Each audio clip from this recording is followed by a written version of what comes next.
Hello everybody and welcome to the Parsha Puppet Show. This week's Parsha is a double Parsha, Parshas Nitzavim and Vayelech. And now, let's go to see what Chani is doing to prepare to learn about the Parsha. Hey Chani, how are you? I'm relaxed, show. Chani, where are we exactly? We're by the well. Oh, we're by the well? What are we doing by the well? What does the well have to do with the Parsha? Well, I'm looking for some water drawers. Like water carriers. You're looking for water carriers? What do water carriers have to do with the Parsha? Well, I figured that if I find some water carriers, I'm going to get a bracha from Hashem. You're going to find water carriers and get a bracha from Hashem? Oy, let me hear. Why are you finding water carriers to get a bracha, and why can't you get a bracha by yourself? Well, Moshe Rabbeinu, before he passed away, he gathered all the Yidden together, and he told them that you are all standing today together in front of Hashem. Your leaders, Rashechem, your elders, Ziknechem, even your children and the women, and from the wood choppers to the water carriers, the water drawers. So I decided that if Moshe gave his bracha and he needed water carriers, I'm going to find a water carrier to get a bracha too. Well, actually, Chani, that sounds pretty logical. Just, these days we have something called sinks, and when you turn them on, the water comes out. Yes, I wouldn't be looking for water carriers anymore. Oh, so we can't get a bracha anymore? No, actually, Chani, let me explain.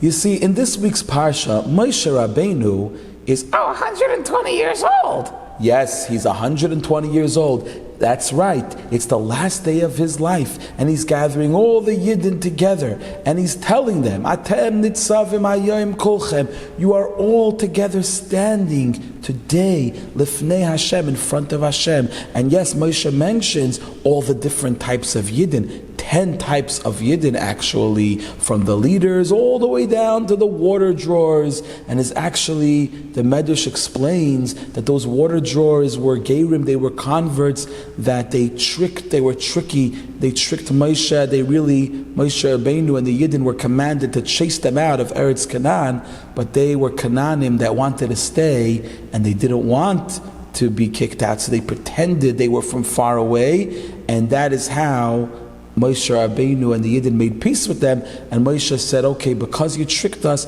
you're going to have to do a job of being the water carriers and the wood choppers. Okay, so these were like the Yidden that were, at the lowest level. They came to the Jewish people in a tricky way.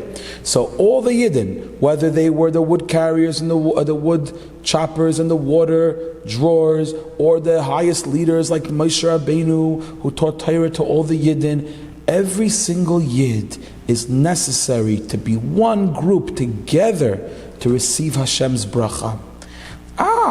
So today, even if we don't have water carriers, we could still get a bracha from Hashem if we love our fellow Jew and we stick together and we're nice to each other. That's right.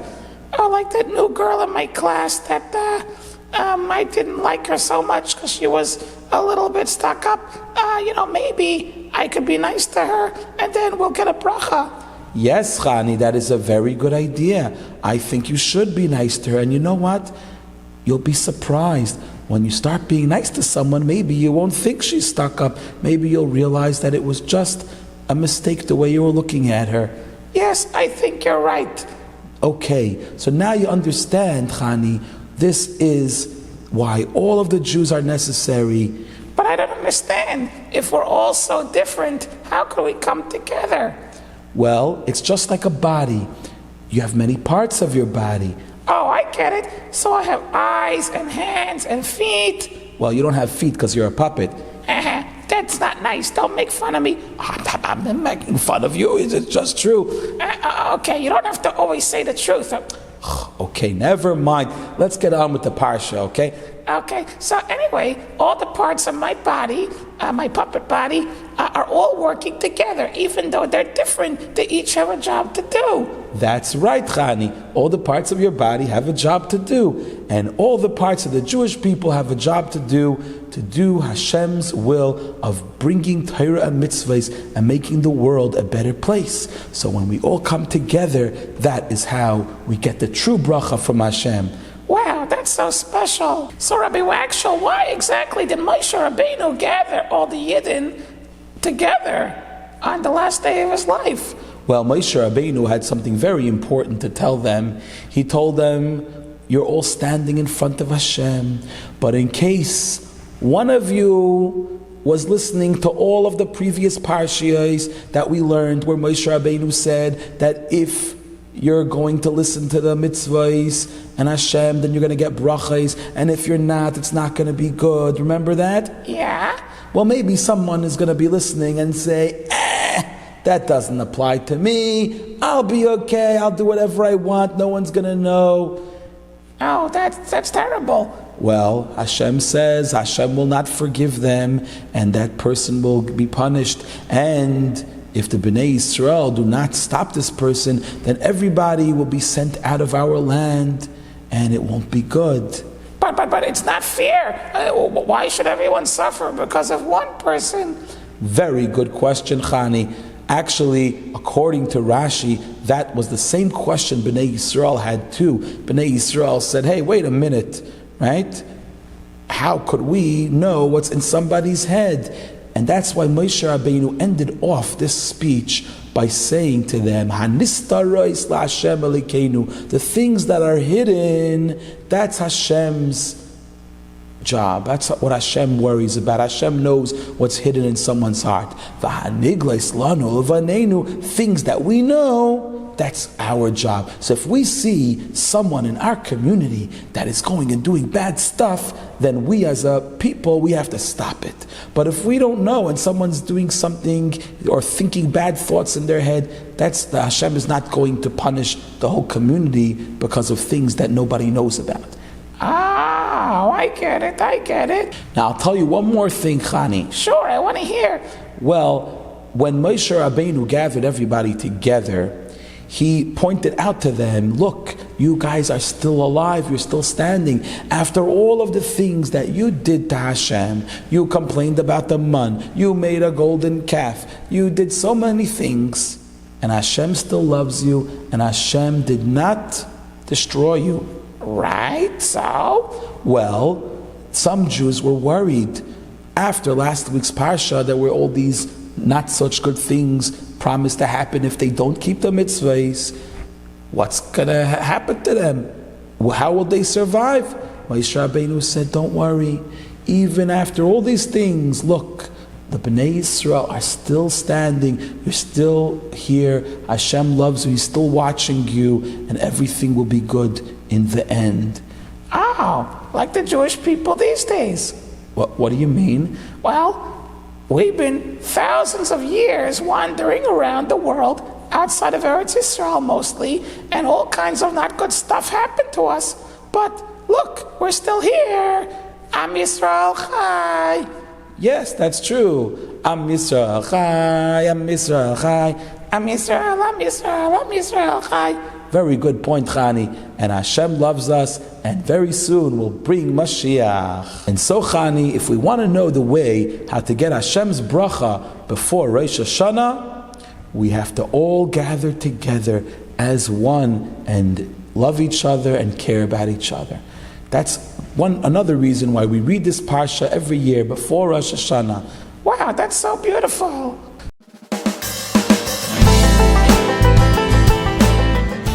So, boys and girls, Moshe Rabbeinu continued telling the Yidden in the Parsha, oh, hello, Chaim.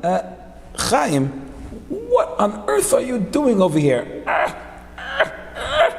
Chaim, what are you doing next to that jail? Get over here. What are you trying to do in the jail, Chaim? I'm trying to break out the captives to bring Mashiach. Chaim, whoa. You better be careful over there. You're trying to bring Mashiach by breaking prisoners out of jail? Yeah. What do you mean, yeah? That's illegal. You could get in trouble. The police could arrest you. Well, it says in the Parsha that when Hashem is going to bring all the captives, all the people who were locked away and taken prisoner, and bring them back to Eretz Yisrael. So I was trying to bring Mashiach by breaking out the jail, and everyone can go back to Eretz Yisrael. Oy Gewalt, Chaim. This is ridiculous. You don't understand the Parsha. Let me explain. I thought that's what it was. No. Okay. Listen over here, my little puppet. You gotta understand over here. This is not talking about breaking prisoners out of jail. No.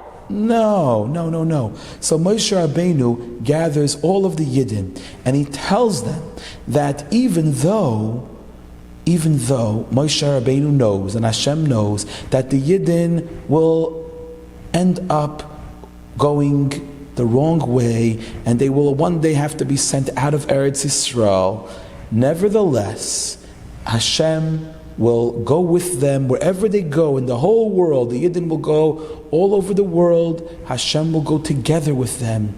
And when the Yidden will do teshuvah and return to Hashem with all their hearts and all their souls, then Hashem will take the Yidden himself. Hashem will be with us, and Hashem will go back from all over the world, even if they're in the farthest country, the Torah says, at the edge of the heavens, like a very long plane ride, let's say. Hashem will bring back all of those Yidden to Eretz Yisrael. Oh, so the people in jail, I don't know if they did tshuva yet. Yeah, I don't know if they did tshuva. I don't think it's a great idea to bust them out. I think we better let Hashem decide when it's time to go back to Eretz Yisrael, right? Because what's going to happen is Hashem is going to send Mashiach, and Mashiach is going to rebuild the third Beis HaMikdash. And then all of the Yidden who maybe they were not woken up until now to come back to Hashem, when they see the Beis HaMikdash built, they're going to come, and they're going to all come to the third Beis HaMikdash, and Mashiach is going to teach them Torah. Okay? Now, Yidden, right now, of course, we could all wake ourselves up and start preparing for Mashiach, right? Right. But I think we're going to leave the people in the jail and not bust them out until they really do teshuvah and they're ready, okay? Okay, yeah, maybe it's a little safer. Yeah, I think so. But Rabbi Waxel, I have a question. Yes, Chaim, what's the question? Well, if all those people that maybe, like some of those guys in jail, they really did some bad stuff. So when Mashiach will come, how are they going to do teshuvah? That's a very good question.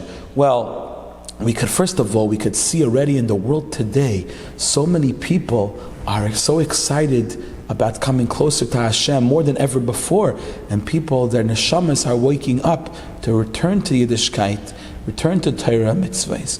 But even if somebody is really far away, maybe they're in the jail over there, and maybe they don't think they want to come back, Hashem, it says in the Parsha, it says, Umal Hashem Aleikecha es levavcha ves levav zarecha. Hashem will give a bris milah to your hearts and the hearts of your children. What? A bris milah to your heart? Whoa, that's dangerous. You can't have an operation on your heart. No. It doesn't mean with a knife to cut chas v'shalom the heart. What it means is, just like a bris milah cuts off some extra skin and takes away something that's covering over, so too the heart is representing being sensitive, your heart that feels. Sometimes there's something blocking you from being sensitive. There could be a Yid that he just would love to come closer to Hashem, but his heart is very stubborn and he doesn't really want to do Torah mitzvahs. He just wants to do not good things. But when Mashiach is going to come, Hashem is going to take away that covering, that thing, the Yetzer Hara that's making him not sensitive, and suddenly even this Yid is going to say, wow, I want to go serve Hashem, I want to come and learn Torah and do mitzvahs. Oh, wow, that's amazing.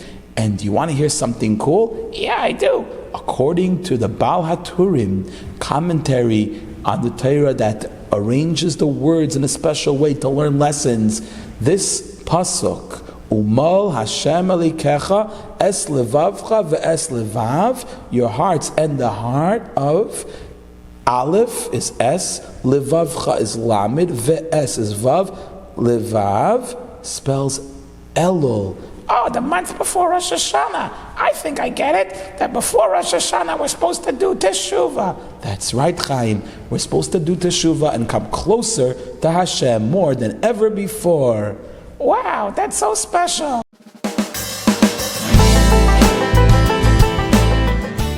Okay, everybody, all aboard the boat. We are going on a sea trip. Hey, wait. Oh, hello, Chaim. Welcome to my boat. Would you like to come on a ride? Yes, I want to come. Okay, hold tight.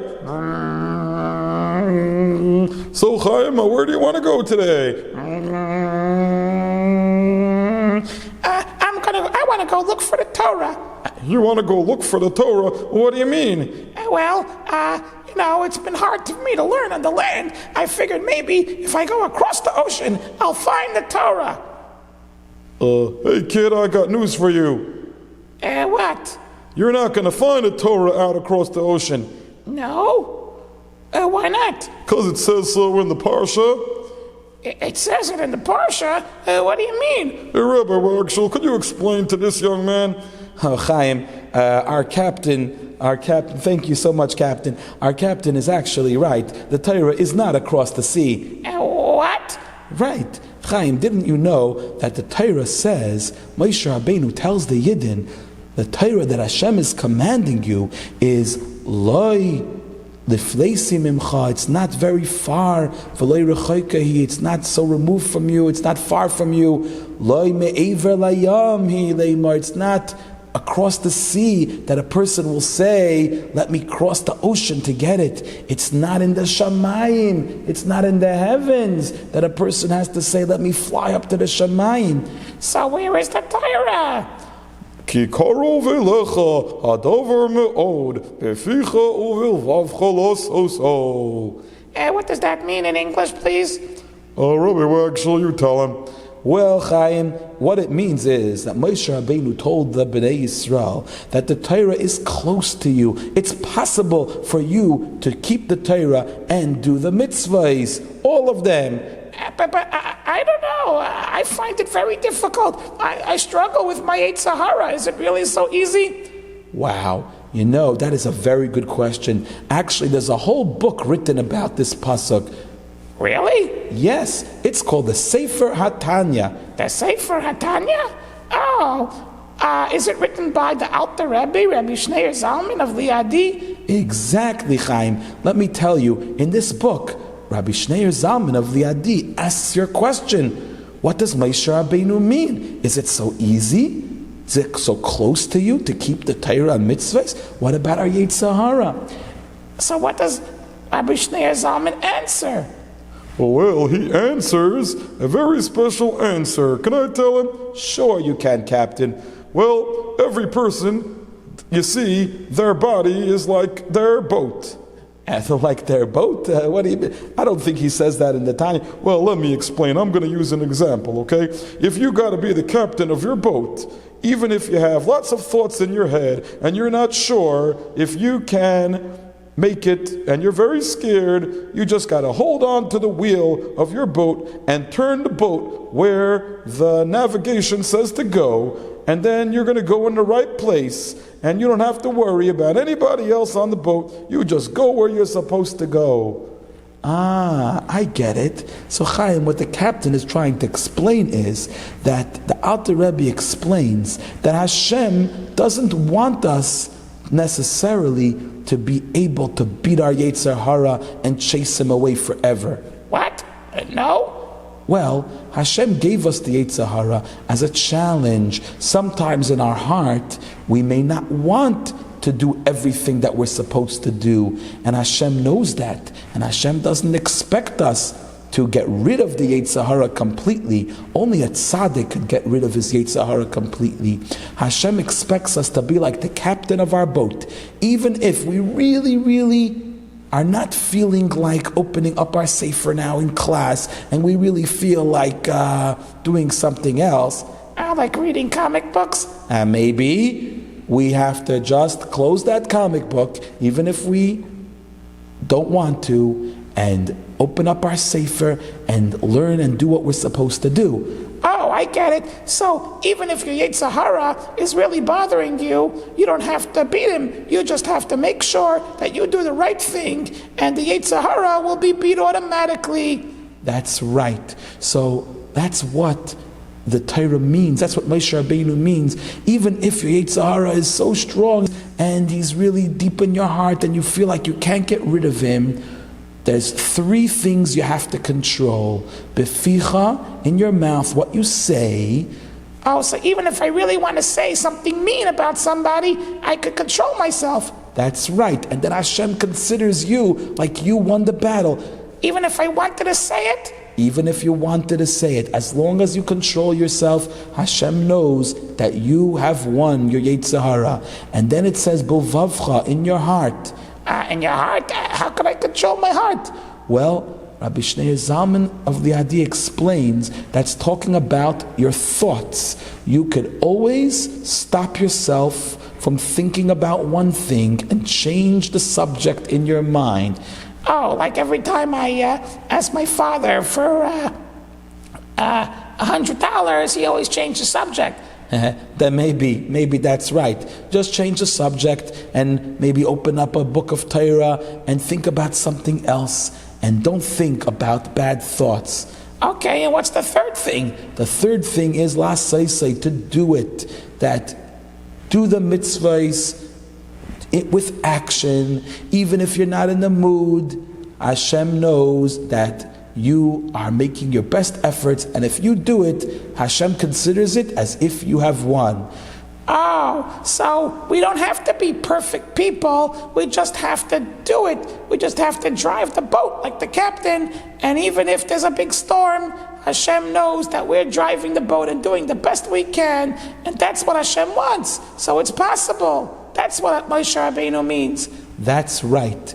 Every person has to know that his Yetzer Hara was created by Hashem to give us a test. And even if our Yetzer Hara bothers us, all we have to do is try our best and control what we say, change our thoughts to good thoughts, and do what we're supposed to do. Wow, thank you so much, Rabbi.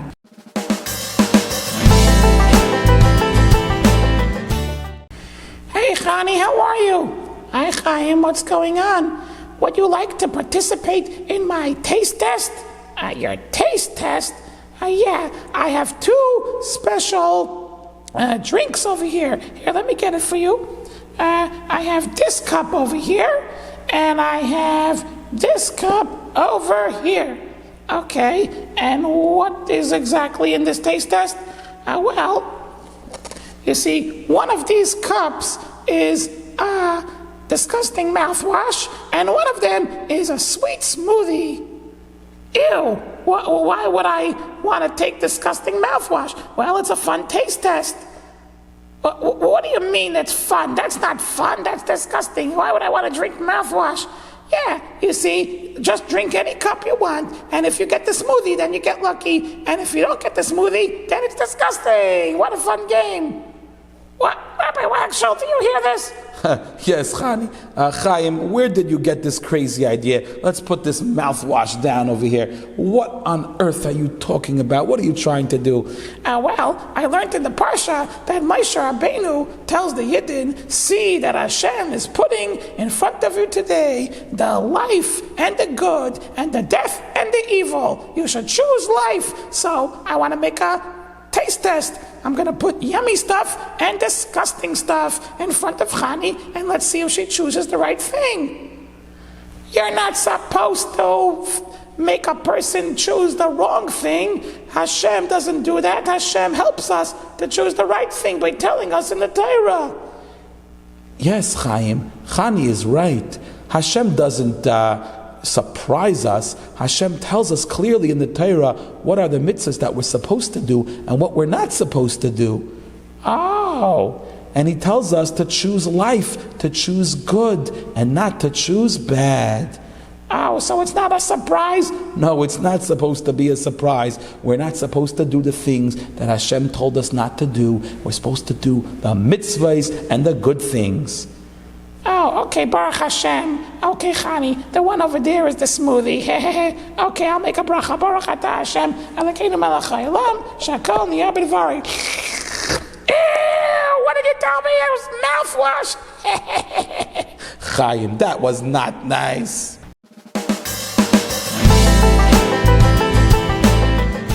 Hello everybody and welcome to Parshas Vayelech.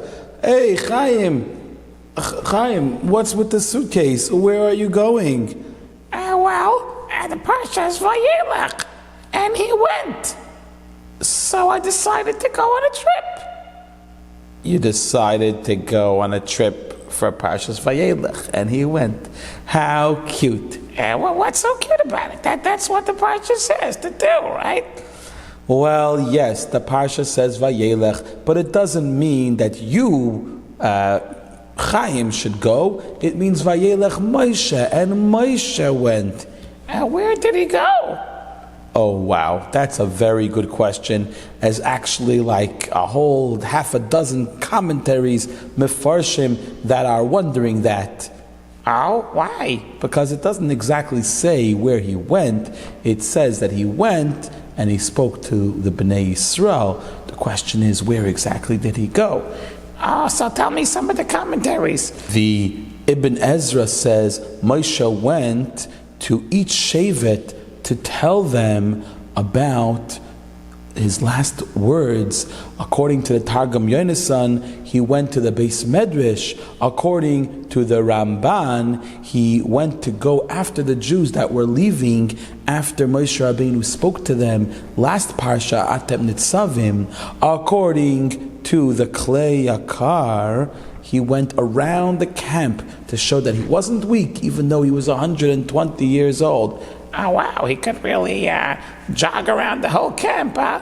Yes, and according to the Baal HaTurim, Moshe Rabbeinu went to Avram, Yitzchak, and Yaakov. What, in Shemayim? I guess so. And he told them that Hashem is keeping his promise that he made to them to bring the Yidden into Eretz Yisrael. Wow, cool. But Rabbi Waxel, you always learn a lesson from the name of the Parsha. What lesson could we learn? Well, I heard a good vart. You want to hear it, Chaim? Yeah, of course. Well, the vart that I heard was that Nitzavim, which is last Parsha, and this week we read them together, Nitzavim and Vayelech. Nitzavim means to stand straight and strong, right? Vayelech means he went. That's different. Standing is in one place. Going, you have to move, and you also have to be flexible to go other places. And Nitzavim, you're standing straight and you're not moving. Okay, so? Well, these are two types of ways, two attitudes a Jew needs to have in serving Hashem. Really? How? Well, on the one hand, he has to be very strong and stay in one place and not give up when it comes to serving Hashem, not go backwards in where he was with his mitzvahs yesterday or with his belief in Hashem or learning Torah. Should always stay strong and never listen to his Yetzer Hara. Okay. On the other hand, he should continue going higher and higher to higher levels. But when he goes to higher levels, he should never slip and go out from his original place. Wow. For example, let's say somebody used to give a lot of tzedakah, and then all of a sudden they started to become very rich and successful and have a lot of money. Oh, that's wonderful. Well, maybe the Yetzer Hara will tell them, hey, now that you've gone further and you're so rich, maybe you shouldn't give so much money. It's too much money to give away. And why should you give it away? You worked so hard.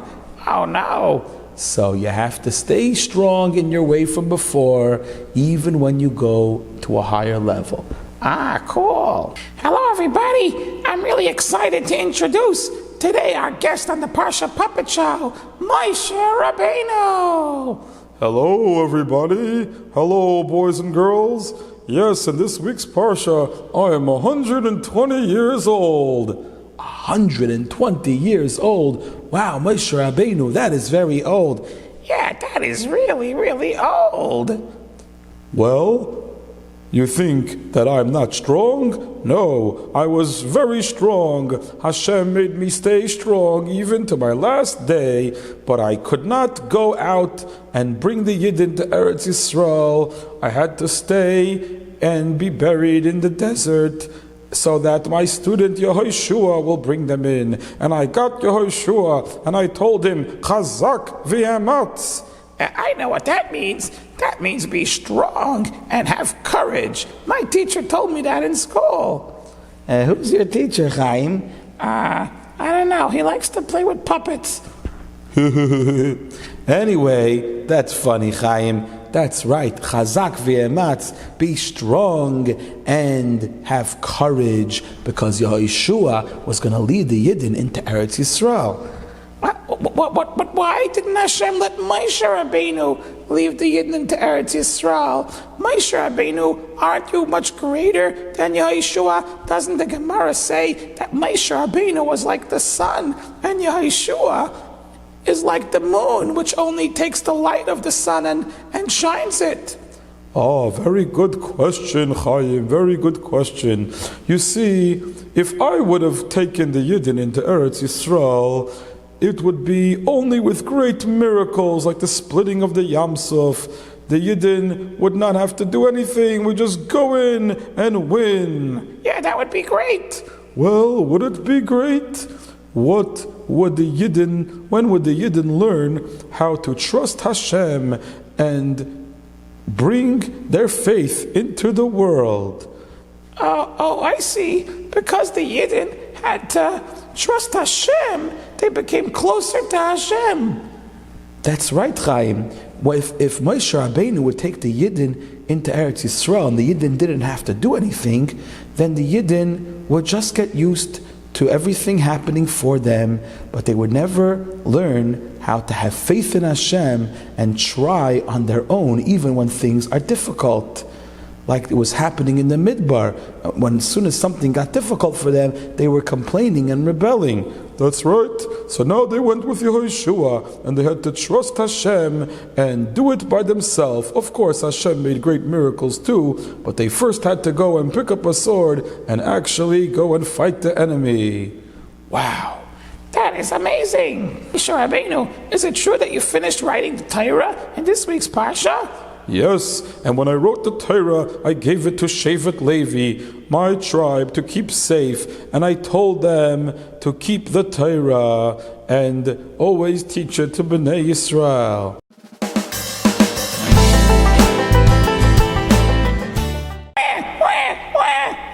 Oh no, not our crying baby puppet again. Hello, Rabbi Waxel. Oh no, won't you stop crying? Please, not in the middle of our puppet show. Calm down, baby. Calm down. Let me give you your pacifier.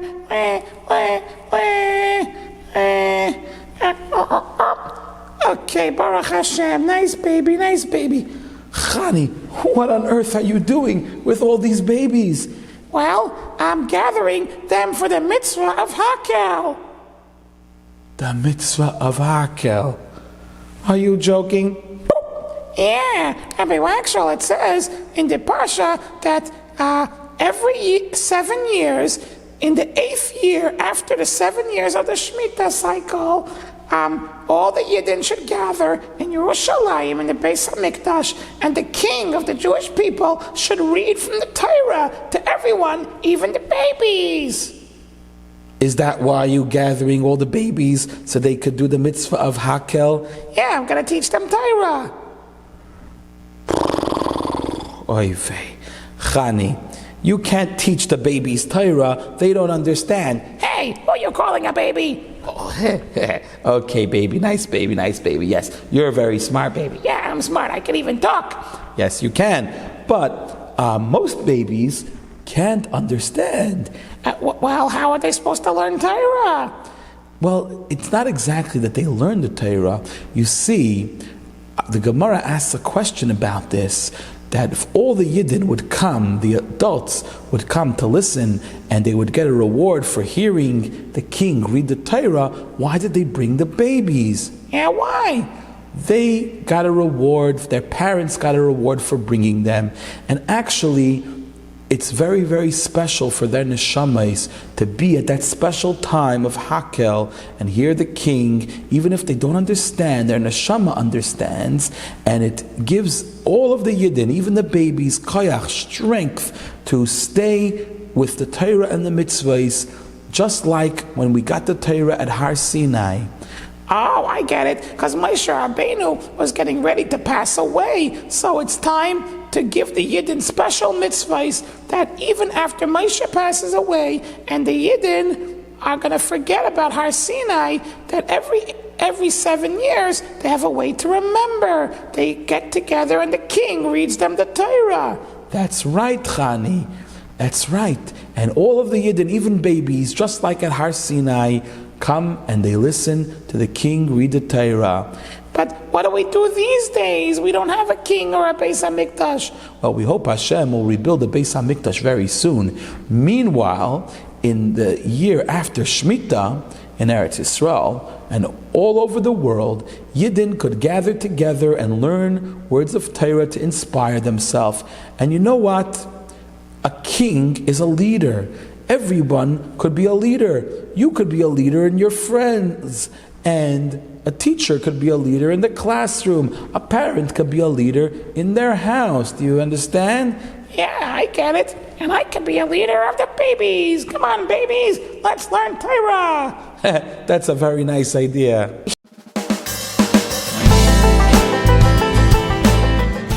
Shemi, shemi, shemi, shemi, shemi, shemi, shemi, shemi, shenichnas Adar. Who on earth is that? Oh no, Haman is coming to our puppet show. No, kids, it's not Haman. Guess who? Wait a second. I would know those payas anywhere. Is it Chaim? Yep. Chaim, what are you doing behind that Purim mask?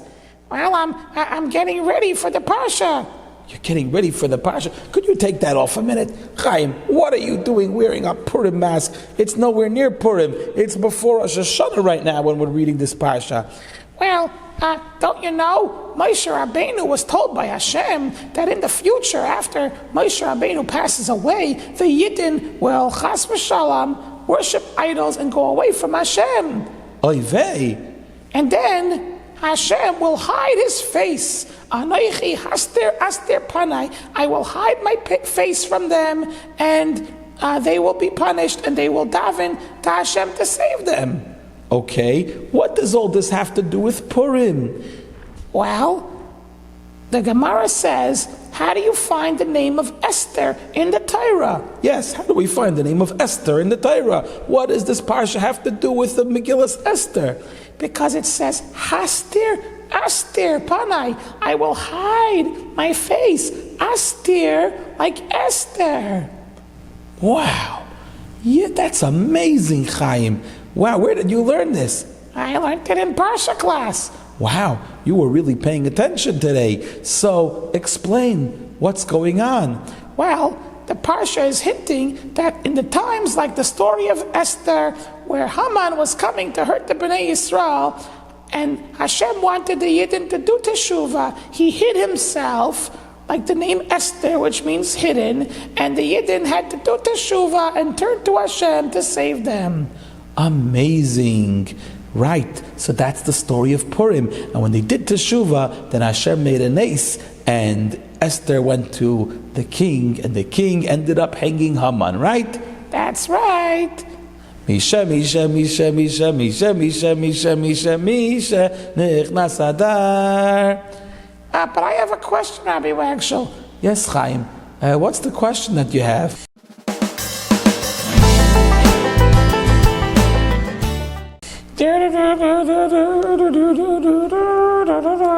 I'm gonna write a Torah.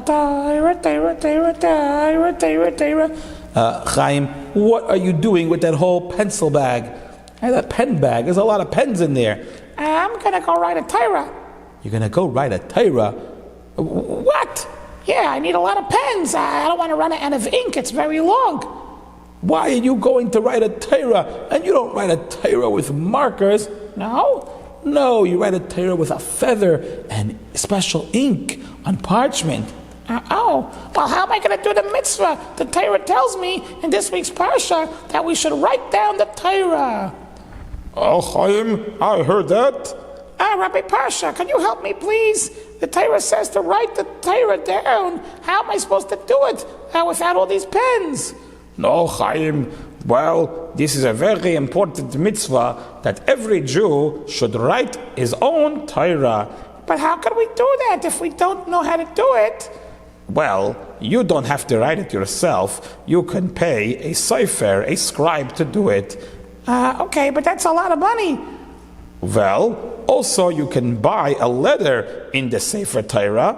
Actually, there is a special kids Torah. Rabbi Wagshel, tell them about it. Oh yes, boys and girls, if you go on kidstorah.org, tell your parents, kidstorah.org, kidstorah.org, you could be part of an actual Torah that's being written in Israel for Jewish children. What? Yes, there is a Torah being written by a sofer, and for $1, you could ask your parents to give you the dollar, or maybe you have your own dollar. If you give $1, you get your own letter, and they send you a certificate to tell you which Parsha your letter is in. What? That's amazing. Yes, it is. But one letter, we're supposed to write the whole Torah. Well, Chaim, did you know that if one letter is missing from the Torah is not kosher? Oh, so if I have a letter, then it's like I have the whole Torah, because the Torah wouldn't be kosher without my letter. That is absolutely right, Chaim. And it's a very special way to fulfill one of the last mitzvahs in the Torah, to have your own letter in this kid's Sefer Torah. And adults could also do it. If they didn't do it as a child, adults could have their own letter in a Torah. Wow, that's amazing. Now, another opinion is that we could fulfill this mitzvah these days by having Sfarim that are printed in our house. That's also a good way to have a Torah written. Okay, why do we have this mitzvah? Well, when Moshe Rabbeinu was passing away, it was time to make sure the Bnei Yisrael did not forget about the Torah and mitzvahs. So they gave the mitzvah of writing down the Torah so the Yidden could always study it. Oh, okay, I'm going to go put my pencil bag down, and I'm going to go get $1 and go on kidstorah.org. Very good, Chaim. You know, Rabbi Wagshel, I always wondered, how does a sofer write a Torah? Well, Chaim, that's a very good question. A sofer writes a Torah by copying from another Torah. What? Yes, Moshe Rabbeinu wrote the first Torah in our Parsha, and he gave it to the Leviim, and they put it in the Aron, and it was kept safe for all of the Yidden. Actually, like we learned a few weeks ago, Moshe Rabbeinu was going to give it only to the Leviim, but all of the Yidden complained. So Hashem made a miracle. Moshe was able to write a Torah for each Shevet. And when we write a Torah, we have to copy it from a Torah that existed before. Wow, so all the Torahs had the same exact words going all the way back to Moshe. You ever hear of the Rambam?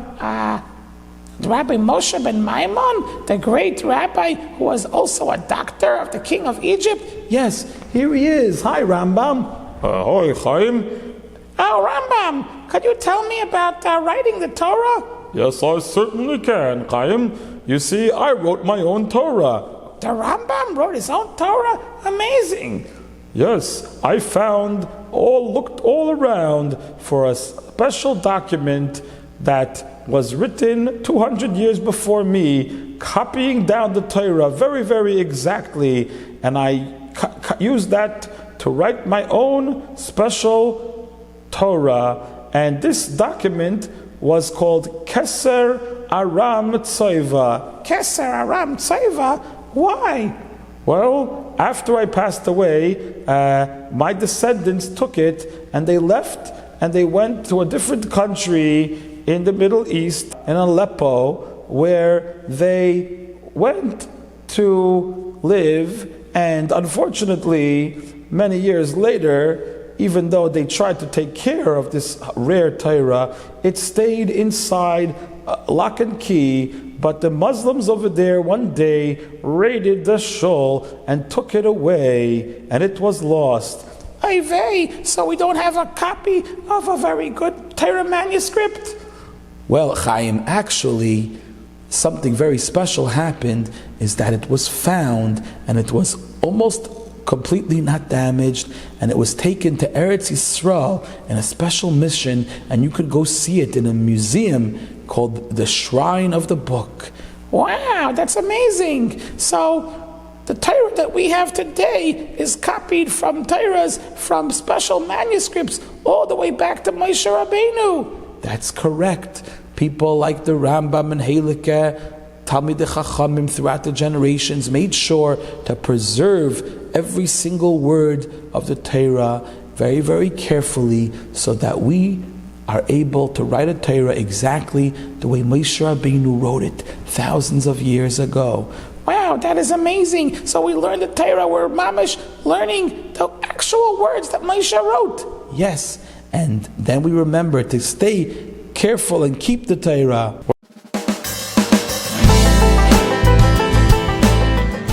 Well, boys and girls, it's getting late. I'm 120 years old, and it's time to tell the Bnei Yisrael, I'm giving the Torah to the Levim. Levim, you should know, I know that after I pass away, you will rebel against Hashem. You even rebelled against Hashem while I was here. Oy vey, Moshe Rabbeinu, but you promised that the Yidden will do tshuva one day, right? That is right. But to make sure they always remember the Torah, I'm going to gather all of the elders. All the elders come to me. I'm going to teach you a special song. A special song? What kind of a song, Moshe Rabbeinu? It's called Hazinu Hashamayim. Listen, O heavens. That's next week's Parsha. But I'm going to bring the heavens and the earth to be witnesses, because the heavens and the earth never disappear, and they will remind the Bnei Yisrael to keep the Torah and the mitzvahs forever. Wow, that is amazing. Thank you so much, Moshe Rabbeinu. Okay, see you next week for the song. I'm going to go gather the elders now.